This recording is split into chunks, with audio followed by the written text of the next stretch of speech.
Welcome to Bootia Midnight. Show में आपका स्वागत है। आज हम मासूमियत के नकाब के पीछे छिपे हुए खौफ की पड़ताल करने जा रहे हैं। हमारे पास एक गुड़िया से जुड़े विकिपीडिया लेख हैं, कुछ विश्लेषण और हाल की कुछ बहुत ही परेशान करने वाली खबरें।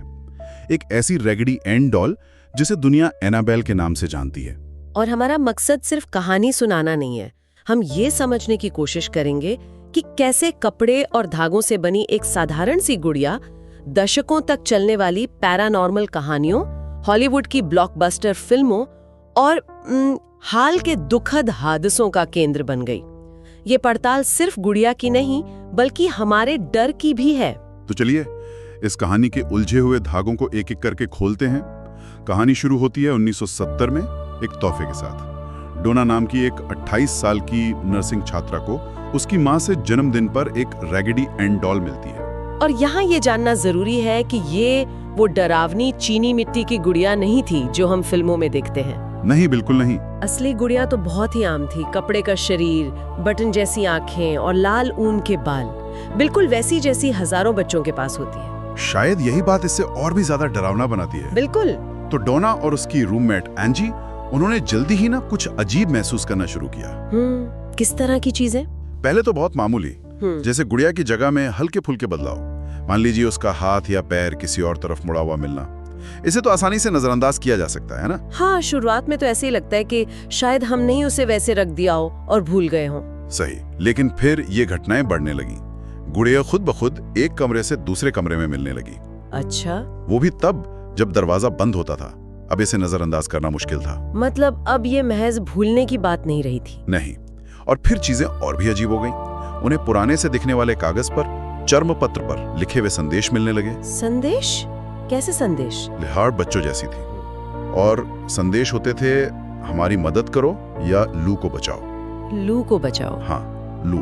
वो डोना और एंजी का दोस्त था और उसे उस गुड़िया से शुरू से ही एक अजीब सी, मतलब एक नफरत सी थी। उसे देखकर उसे कुछ ठीक महसूस नहीं होता था। तो ऐसा लगता है कि जो भी नकारात्मक ऊर्जा थी वो खासकर उसी को निशाना बना रही थी। शायद, क्योंकि सबसे भयानक घटना उसी के साथ हुई। क्या हुआ था? एक रात उसे लगा कि वो सोफे पे सो रहा है और अचानक उसका दम घुटने लगा। जब उसने नीचे देखा तो उसे महसूस हुआ कि एनाबेल गुड़िया उसकी छाती पर बैठी है और उसका गला दबा रही है। बाप रे। और एक और मौके पर जब वो अपार्टमेंट में अकेला था, उसे अपनी छाती पर पंजों के 7 निशान मिले, 3 सीधे और 4 आड़े। 7 निशान? हाँ, जलने जैसे निशान थे, लेकिन कुछ ही दिनों में वो पूरी तरह गायब हो गए। इन शारीरिक निशानों की बात वॉरेन के रिकॉर्ड्स में भी है। हालांकि इसका कोई मेडिकल सबूत तो है नहीं, पर यही वो घटना थी जिसके बाद डोना और एंजी को लगा कि अब मामला उनके हाथ से निकल चुका है। हाँ, अब उन्हें मदद की जरूरत थी। तो उन्होंने एक मीडियम, मतलब आत्माओं से बात करने वाले से संपर्क किया। उस मीडियम ने उन्हें बताया कि गुड़िया में एनाबेल हिगिंस नाम की एक 7 साल की बच्ची की आत्मा है। एक बच्ची की आत्मा? हाँ, जिसकी कई साल पहले उसी जमीन पर मौत हो गई थी जहां उनका अपार्टमेंट बना था। आत्मा ने कहा कि वो किसी को नुकसान नहीं पहुंचाना चाहती, बस प्यार और अपनापन चाहती है। हाँ, एक बहुत ही चालाक कहानी थी। इसने लड़कियों की सहानुभूति को निशाना बनाया। वो नर्सिंग की छात्राएं थीं, दूसरों की मदद करना उनका स्वभाव था। उन्हें एक मासूम बच्चे की आत्मा की कहानी सुनाई गई और उन्होंने उस पर यकीन कर लिया। और यही उन्होंने वो किया जिसे पैरानॉर्मल विशेषज्ञ सबसे बड़ी गलती मानते हैं। उन्होंने उस आत्मा को गुड़िया में रहने की इजाजत दे दी। हाँ, इजाजत दे दी। बिल्कुल। उन्होंने अनजाने में एक दरवाजा खोल दिया। उन्होंने एक अनजानी ताकत को अपने जीवन में आने का न्योता दे दिया। और वॉरेन के अनुसार इसी के बाद असली खेल शुरू हुआ। तो लड़कियों ने एक मासूम आत्मा समझकर उसे इजाजत दे दी, लेकिन वॉरेन के आते ही पूरी कहानी पलट गई। उनका नजरिया तो बिल्कुल अलग था, है ना? जमीन आसमान का फर्क था। एड और लोरेन वॉरेन वो उस समय के सबसे जाने माने पैरानॉर्मल जासूस थे। जब उन्होंने केस की जांच की तो उन्होंने मीडियम की कहानी को सिरे से खारिज कर दिया। क्यों? उनका सिद्धांत बहुत साफ था। इंसानी आत्माएं बेजान चीजों पर कब्जा नहीं करती। ऐसा सिर्फ अमानवीय ताकतें, मतलब शैतानी आत्माएं करती हैं। तो वो बच्ची की आत्मा का सिर्फ एक नाटक था, एक धोखा? वॉरेन के मुताबिक ये शैतानी धोखे का एक क्लासिक उदाहरण था। एक ऐसी ताकत जो खुद को कमजोर और मासूम दिखाकर पहले आपका भरोसा जीतती है, आपसे इजाजत लेती है और फिर धीरे धीरे आपकी जिंदगी पर कब्जा करना शुरू कर देती है। बिल्कुल। उनका असली निशाना गुड़िया नहीं बल्कि डोना या एनजी में से किसी एक की आत्मा थी। गुड़िया तो बस एक जरिया थी। ये तो बहुत ज्यादा डरावना है। तो वॉरेन ने क्या किया? उन्होंने अपार्टमेंट का शुद्धिकरण किया, एक तरह की रस्म जिससे बुरी ताकतों को भगाया जाता है, और फिर उन्होंने फैसला किया कि गुड़िया को अपने साथ ले जाना ही सुरक्षित होगा। लेकिन ये सफर भी आसान नहीं था। नहीं। हाँ, मैंने पढ़ा है कि उनकी कार के साथ अजीब घटनाएं हुई। ब्रेक बार बार फेल हो रहे थे, पावर स्टीयरिंग काम करना बंद कर रहा था। एड वॉरेन ने अपनी रिपोर्ट्स में लिखा है कि उन्होंने कार रोककर गुड़िया पर पवित्र जल छिड़कना पड़ा, जिसके बाद ही वो सुरक्षित अपने घर पहुंच पाए। ऐसा लगता था जैसे वो चीज वहां से जाना ही नहीं चाहती थी। और घर पहुंचकर उन्होंने उसे अपने ऑकल्ट म्यूजियम में एक खास तौर पर बने कांच के केस में बंद कर दिया, जिस पर एक चेतावनी लिखी थी, बिल्कुल न खोलें। हाँ, लेकिन कहानियां वहां भी जारी रहीं। सबसे मशहूर कहानी एक नौजवान जोड़े की है।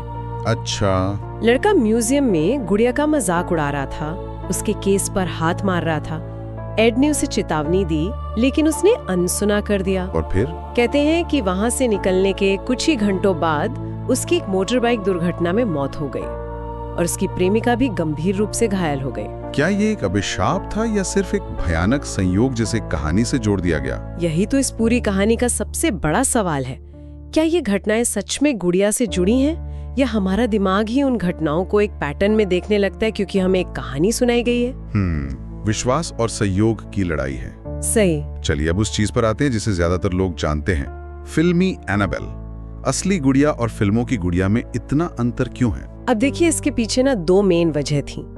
पहली, कानूनी। गुड़िया एक रैगडी एन डॉल है जो एक रजिस्टर्ड ट्रेडमार्क है।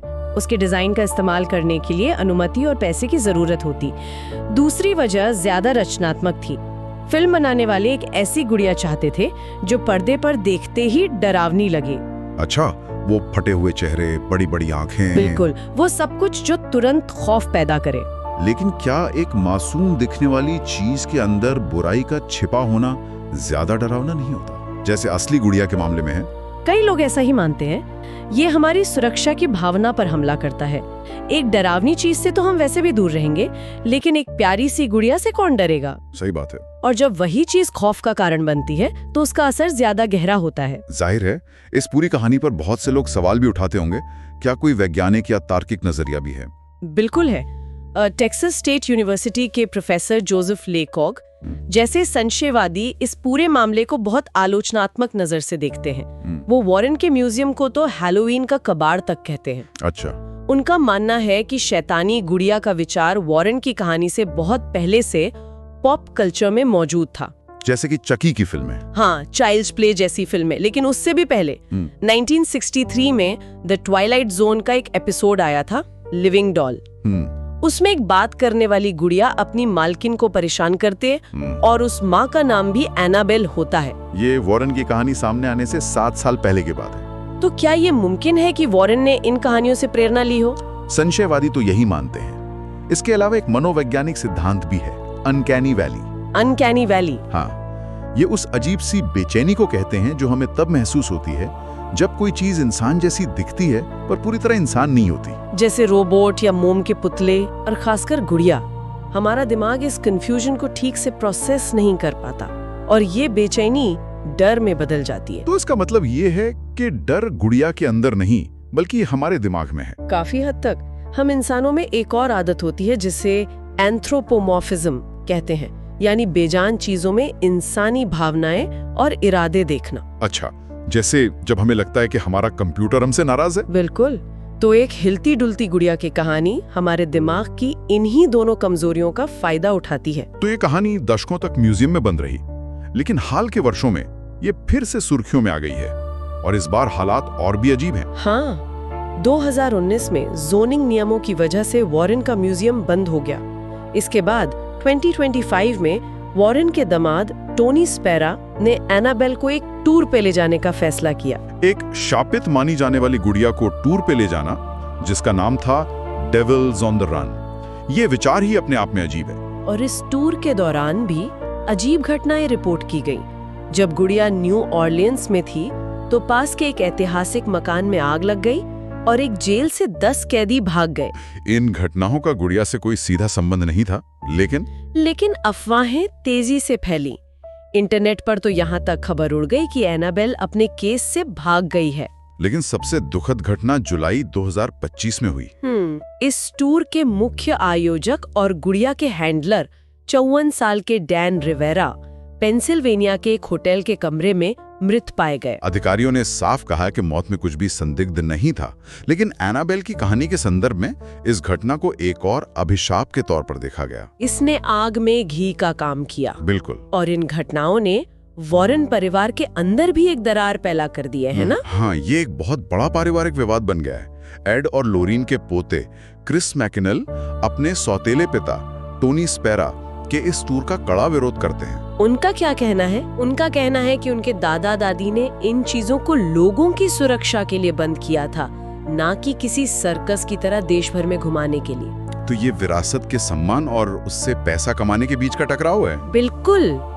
एक तरफ स्पेरा का मानना है कि वो लोगों को वॉरेन की विरासत के बारे में शिक्षित कर रहे हैं, वहीं दूसरी तरफ मैकिनल का कहना है कि ये खतरनाक चीजों का व्यवसायीकरण है। और अब इस कहानी में एक और नया मोड़ आया है। अगस्त 2025 में कॉमेडियन मैट राइफ ने वॉरेन का घर और म्यूजियम ही खरीद लिया है। हाँ, और उनकी योजना तो और भी हैरान करने वाली है। क्या करने वाले हैं वो? उन्होंने अगले 5 सालों के लिए एनाबेल सहित पूरे कलेक्शन की कानूनी जिम्मेदारी ले ली है और वो इसे एक पैरानॉर्मल अनुभव वाले एयरबीएनबी में बदलना चाहते हैं। एयरबीएनबी मतलब मेहमान पैसे देकर इन भुताह मानी जाने वाली चीजों के साथ रात गुजार सकेंगे। हाँ, बिल्कुल यही। तो अब ये डर एक तमाशे से आगे बढ़कर एक बिका हुआ अनुभव बन रहा है। ये डर के व्यवसायीकरण का चरम है।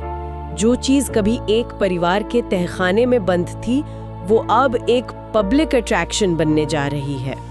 ये दिखाता है कि ये कहानी अब सिर्फ वॉरेन परिवार की नहीं रही। नहीं, अब ये एक पॉप कल्चर घटना बन चुकी है जिसका अपना एक बाजार है। तो जब हम इन सारी परतों को एक साथ देखते हैं, एक नर्सिंग छात्रा की कहानी, वॉरेन का शैतानी सिद्धांत, हॉलीवुड का मसाला, संशयवादियों के तर्क, पारिवारिक विवाद और अब ये नया एयरबीएनबी वाला एंगल, तो हम एनाबेल को क्या समझे? एनाबेल अब सिर्फ एक गुड़िया नहीं है, वो एक विचार है, एक प्रतीक है, वो एक खौफनाक लोक कथा है, वॉरेन परिवार की एक जटिल विरासत है और एक पॉप कल्चर आइकन है जो आज भी सुर्खियां बटोर रहा है।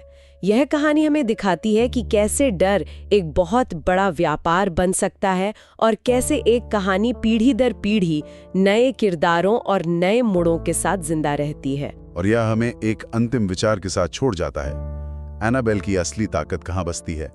क्या ये उस कपड़े की गुड़िया के अंदर है, या ये उन लाखों लोगों के सामूहिक विश्वास और डर में है जो उसकी कहानी सुनते हैं और उसे आगे बढ़ाते हैं? या फिर ये सिर्फ एक कहानी है जो समय के साथ इतनी शक्तिशाली हो गई है कि अब उसे किसी अलौकिक शक्ति की जरूरत ही नहीं और अब उसके नए रखवाले उसे एक नए बाजार में बेच रहे हैं? इस पर सोचने के लिए हम आपको छोड़ जाते हैं।